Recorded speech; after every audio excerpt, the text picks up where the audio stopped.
folks, allow me to introduce Sheena Doyle.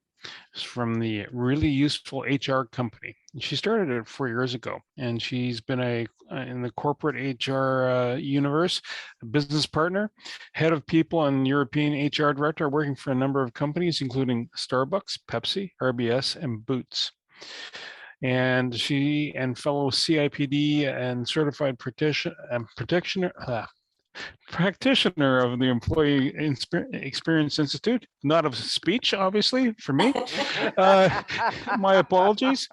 Sheena has offered a large variety of HR consultancy of services, being proactive and being positive and human-centered in HR support. And her company can help with all the HR essentials that you need. She gives small organizations the opportunity to invest in high levels of HR expertise much earlier than they thought.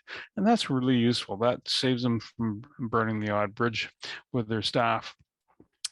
Despite digital business models taking over in most industries, people are still the most important asset. And at the end of the day, they're your customers, they're your staff, they're your family. And by creating the best employee experience, your customers deliver the best service to customers. Happy customers means a successful business, which is awesome. And I'm going to hand it over to Sheena. She's going to talk about that nicely crisp manicured lawn, and the location. Location is real, so that's kind of cool. Over to you, Sheena.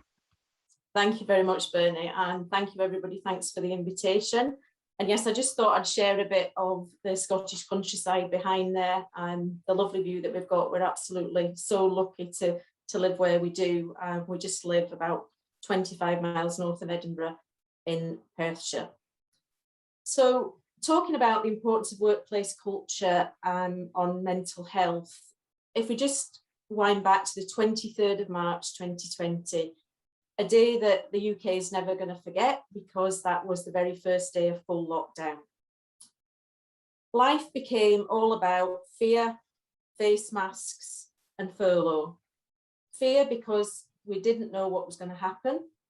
We didn't know what was going to happen from a health perspective, from a business perspective, our families. This was all an unknown. So everybody was full of fear. Face masks, really alien, something that we'd never had to do before, that has now just become the norm, and it's still the norm in Scotland in lots of places. And furlough, I don't know if you guys probably had a similar kind of scheme, but it was a scheme introduced by the government which allowed people that couldn't work from home to get their full pay, and obviously was a huge lifesaver, but also is going to be a massive debt, I think, for the next few generations coming. But there's one thing that came out of all of this, and I think it was the importance of mental health and well-being. It just came to the forefront of our minds. How do we support employees that are working from home? You've got health and safety issues to contend with, communication issues, a lack of contact with their peers and their colleagues. What do we do about that? How do we know where they're working? You know, do we want them to have bad backs, injuries in years to come because they've been sat at the kitchen table, sat at the dining room table? And how do we actually keep them close, keep them, you know, they're not getting those kind of water cooler discussions, they're missing out on all of that. You know, what do we do about that? How do we make sure that we look at things differently? Employees that are furloughed, how do we not forget them? Now that might seem an absolutely ridiculous thing to say, because all you lovely guys here would never ever forget. But I have heard some horror stories of people being placed on furlough and 5 months later get a phone call on the Friday to say, come back to work on Monday. End of conversation. No questions about how do you feel? How's it impacted on you? How's your family? How do you feel about coming back into the workplace? Do you need to come back into the workplace? None of that. And I actually put together for my clients almost a conversational document where they could cover all of that, just to make sure that they were making sure they were okay. Because you can't assume everybody wants to come back to the office, and you can't assume everybody wants to work in the home. And how do we show a duty of care towards our employees in these difficult times? Everybody reacts differently, and we need to treat them as individuals. I'm sure we've all worked for organisations that have provided employee assistance programmes, leaflets for counselling, leaflets for external providers that will help them, telephone helplines, how to get external help and advice. But the one thing that's missing out of that is the humanity and kindness of one-to-ones, speaking to people.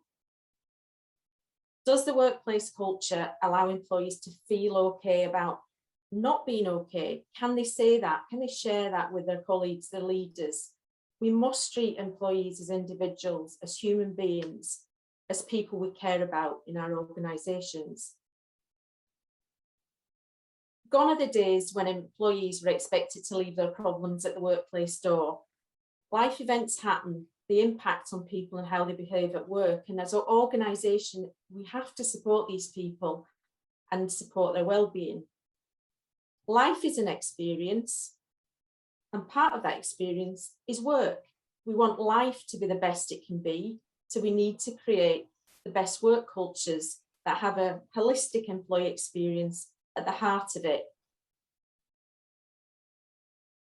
We don't need leaflets and employee assistance programs. We need human-centred leaders, people before profit, and kindness. So let me just take you back. June 1st, 2008. And that was the day that my wonderful dad passed away. My boss flew up from London to Glasgow to see me. She brought with her a hug and reassurance that I could take all the time that I needed to do what I needed to do. I talked, she listened, and she cared. I was given the freedom to do what I needed to do in my own time and in my own way. And when I was ready to return to work, I came back slowly, baby steps. And if on a certain day I felt I couldn't continue, I went home. Nobody questioned it.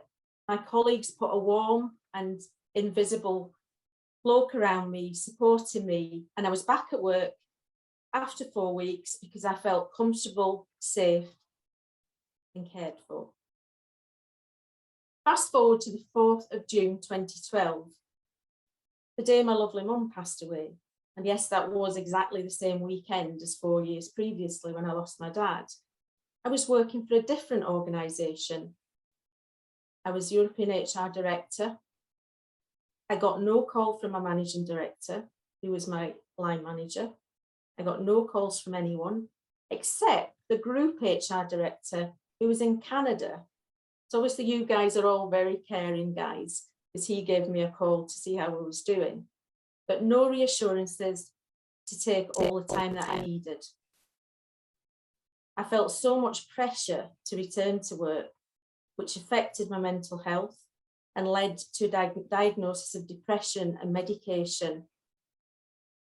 3 months after that, still feeling the pressure to return to work, I did go back. I was still probably unfit from a mental health perspective, and I was returning to a toxic workplace that put profit before people, and the leadership was just without empathy, authenticity, or any humanity. You'll not be surprised to know I moved on from that organisation very soon after that. We need to be able to recognise and support employees who encounter major life events whilst they're employed with us. We need to be open, positive, and kind. If we come back to the present day and the impact of COVID-19 in the workplace on our employees, we need to ensure that we treat them as individuals. We need to ask, how are you feeling? What's your preferred place of work? What can we do to support your well-being after such strange times? It's all about communication, collaboration, and care. We need to decide that as a group. We shouldn't impose on people. There's so much talk about, well, we need to get back to the office, or we need to all stay at home. But we're making too many assumptions there. What about the person that lives on their own, that doesn't have a garden, that's crammed in a flat. You know, they're desperate to get back to the workplace. They're desperate for social contact, and that is impacting on their mental health. But there may well be people who want to stay at home. So let's treat people as human beings, as individuals, and find out what's the best for them. We need to rethink the focus that HR puts on things as well. We need to focus on employee experience. Maybe employee experience is the new HR. A holistic employee experience places trust at the centre of everything. We look at our purpose, our mission and values, and at the centre of all that is trust, and that will deliver an open and honest employee experience. There are some great companies out there that do this very well. Take Starbucks, for example, the best employee experience that I've ever had. I don't know what anybody's opinion of Starbucks is, but that's mine. And why is that? Well, because they took great care in terms of the employee experience journey. At the recruitment stage, yes, I did have a traditional competency-based interview, but that was almost like, well, that's done, you know, she's got the skills to do the job. But then I had 5 or 6 coffees and chats with other different leaders in Starbucks. And that was all about culturally, was it right for me? Was it right for them? So that I would be comfortable in that place of work, in that culture, and they would know that. If you're going to be a barista, or you want to be a barista in a Starbucks in the UK, yes, they do that traditional interview, you get that with the manager, but they do what they call an on-the-job experience. And what that involves is you actually work in the store, behind the bar, with the colleagues, interacting with customers as part of the recruitment process. And the colleagues in the store contribute to the decision around who gets hired. And that has an amazing result, because from day one, that colleague in that Starbucks store, everybody's got their back, because they go, we chose them, we chose this member of our team, this is fantastic. And they immediately feel looked after, and they know that they're going to be okay. In terms of the onboarding experience, no matter what you do, you have to do 8 weeks in a store. So that included me before I took on my HR role. And boy, was that nerve-wracking. So there I am on my first day, off to the Starbucks store, putting on my uniform, thinking, oh my goodness, this is so nerve-wracking. Not really worried about the HR role I'm going into, but really terrified about how I'm going to make a cappuccino or a latte, and how I'm going to deliver this amazing customer experience that Starbucks are known about. But I didn't need to worry, because again, they embraced me and showed me how to do what I was meant to do. And actually the store manager is still a really close friend today. And it was just an absolutely amazing experience. And it helped me be a better HR professional, because I absolutely knew what they had to deal with in the stores. And so I could be more supportive in my role. One other thing that always sticks in my memory from working at Starbucks was a day that I spent with the head of resourcing. We were out in the car going around stores, and we were kind of chatting about how great it was to work for Starbucks and what we'd done before. And he turned to me and he said, do you know what, Sheena? He said, this is the only place where I have been able to be my true, authentic self.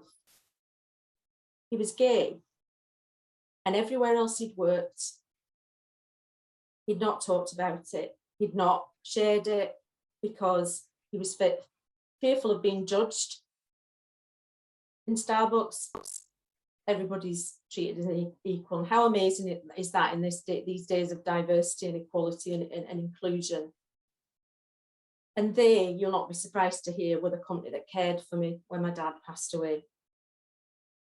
Empowered employees. So the baristas are given a book of vouchers, and they put it in the back pocket. And in Starbucks, you do get to know your regular customers, and you know, the idea is that you build this, you know, bond and relationship, and it's a great experience. And so if a customer's had, you know, something's happened to them, they're a bit down, they're having a bad day, whatever it might be, a barista, whether you're 16 or 60, can say to that customer, let me get your coffee today. And they just put the voucher in the till and that's it. And I mean, that's, to me, that's amazing, you know, giving empowerment to employees to make those kind of kind and human-centered decisions. I've made some great long-term friendships, and to be honest, that work family that looked after me when my dad passed away, I've still got lots of contacts. They're still my go-to people. And I think that comes from this amazing recruitment process, because none of us are naive enough to think that wherever we go to work, we're going to love everybody and everybody's going to be our best pals. It doesn't happen. But weirdly enough, in Starbucks, something like that does happen, because you're all very like-minded and everybody gets on together, and therefore work's a great experience. The employee experience is great. And I quite often, when I talk about the employee experience, I'll talk about the alumni stage of the journey, which is the end of the journey. And it's not always for bad reasons that people leave organisations. All sorts of reasons might bring that about. And we want them to go away going, wow, that was an amazing business to work for. Wow, what a great experience I had. And if they're a B2C business, become a loyal customer. What could be better than that? And my friends and family do laugh at me, because I won't go in any other coffee shop than a Starbucks, which can be very frustrating at times for people. But you know, that has stayed with me. That loyalty, that brand loyalty, stayed with me just because of the great employee experience I had and the amazing workplace culture that they had. And my two children as well both worked for Starbucks during university, and they learned so much, not just about basic skills, but about life skills and communicate with people and treating people as human beings. So at the risk of repeating myself, life is an experience. Work is part of that. So let's make it a good one. Leaders, drop the ego.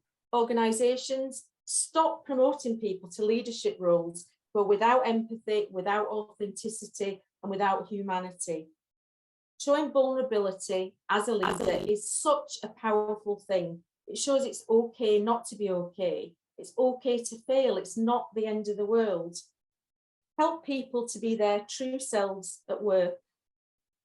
Promote a positive workplace and positive mental health well-being. Help them to follow their dream, just like Starbucks did for me.